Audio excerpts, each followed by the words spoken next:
Hi, welcome to an interview conducted with Transparent Nigeria and Vice Chancellor Ambali. My name is Uchechi. I work for Transparent Nigeria. I'm helping lead the project, and as you know, we are dedicated to publishing the financial data of the federal and state governments so as to empower citizens to hold public officials accountable. And we're very honored to have the Vice Chancellor here from University of Ilorin to talk to us about some of his thoughts regarding the development of Nigeria, corruption, transparency, and pretty much anything that suits his intellectual fancy. So thank you for coming. It's a pleasure to be here. Yes, and so I will first allow you to just wax philosophically about how you have found your trip to Harvard so far for the speaker series with Professor Olupona that you came for. Well, it's been very interesting, and we are quite excited to be here. And since our arrival yesterday, we have taken a tour of the facilities in place in Harvard, with material and human resources that are available. And we've been able to meet and discuss with some of the hierarchy within the system, and we have had interesting discussion. Wonderful, wonderful. So I guess we'll just jump right in and ask you a few questions about your experience at the university and how you've settled into your new role as the Vice Chancellor. So you've been at University of Ilorin for a long time in the Department of Veterinary Medicine. And how has your role changed with your new appointment? Well, it means moving from the faculty administration to the upper part of the organogram. And it means relating more with almost everybody in the university right now, as compared to while I was the dean. Just concentrated on the faculties and students of my college. So, but right now, which means I have to deal with 13 faculties, within the system. I have to dialogue and get into discussion on various aspects of administration of the university by various unions within the campus, both academic staff, non-academic, junior staff, everybody. I have to now, sit down and carry them along on a daily basis on what is going on. And more importantly, the students, right. On behalf of them, we're all in the university, so we have to now, take a role of their parents and as well as their mentor. So it's been quite a good experience. Yeah, absolutely. That sounds like a very involved job. Yeah. So the next question is, what are the challenges that you face personally in your role, and what are the challenges that you foresee the university as an institution facing for the next few years of your tenure? Well, the major challenge as a person is my role has changed, and I have to now share my time, both official and private, with the new responsibilities that I have. Spend less time with my friends, probably family, and a greater part of my time is now devoted to ensuring that everybody in the university, both students and staff, are well placed in a position where learning and teaching can take place effectively. And of course, I have to implement both the council and federal government's decisions on issues that affect everybody. So that's the challenges I have in sharing my time. As a university, I think the challenge I have now is to be able to refine the system that we're operating on now. in such a way that the University of Ilorin will be better viewed across the world as a university to do business with, both in terms of research collaboration with other universities as well as industries, both within and outside Nigeria.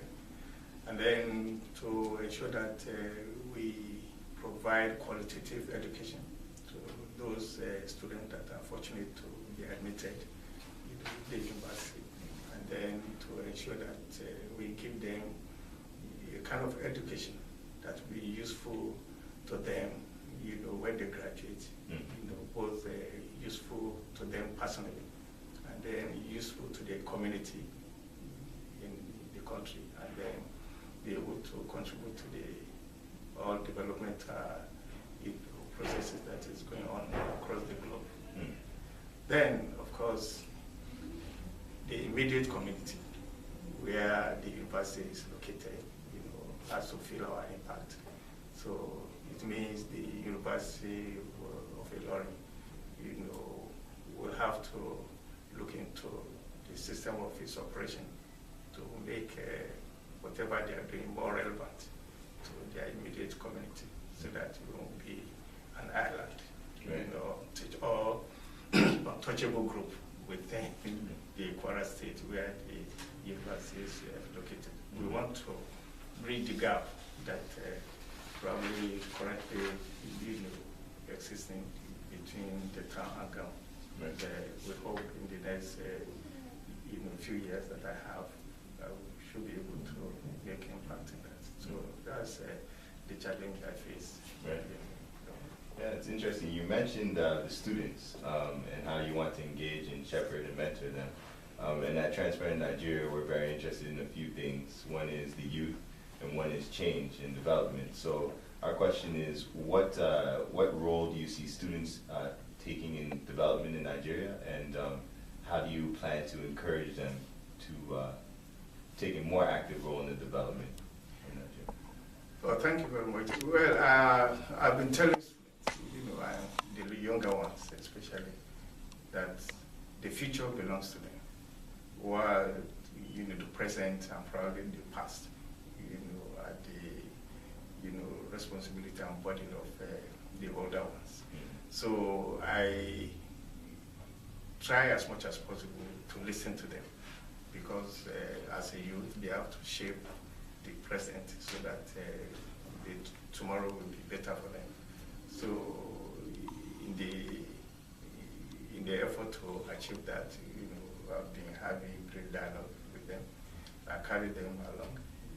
Whatever they want to do, I sit down with the organizers, to assist them to refine whatever plans they have, to support them in all ramifications to ensure that they actualize their dreams.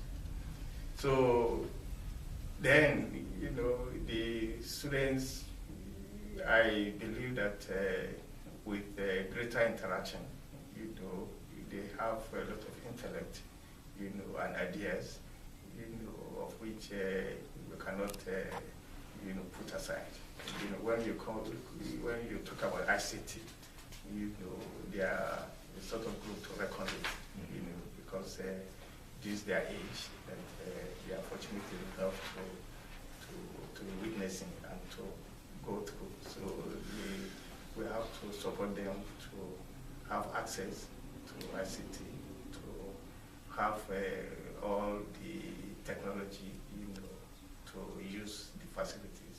And towards this end, we have been able to really concentrate and improve our ICT facilities, especially at the University of Ilorin. Just last 1 week or 10 days ago, we are able to complete the laying of fiber optics within the campus, and that will go a long way in increasing or improving the access to ICT facilities.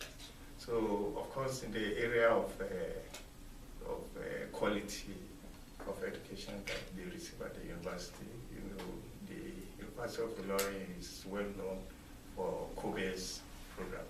that is community-based health education.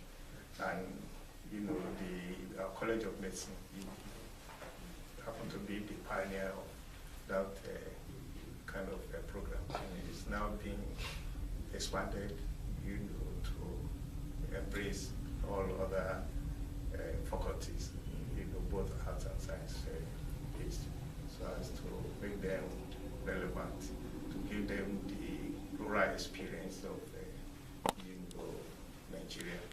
Because once they graduate, they still go back to the community. Right. And we should be, of course, few percentage of them may, be attracted to, developed world, areas where the opportunity can abound. But, greater percentage of them will remain in the country. We have to prepare them psychologically, professionally, to be able to function and make impact in those areas.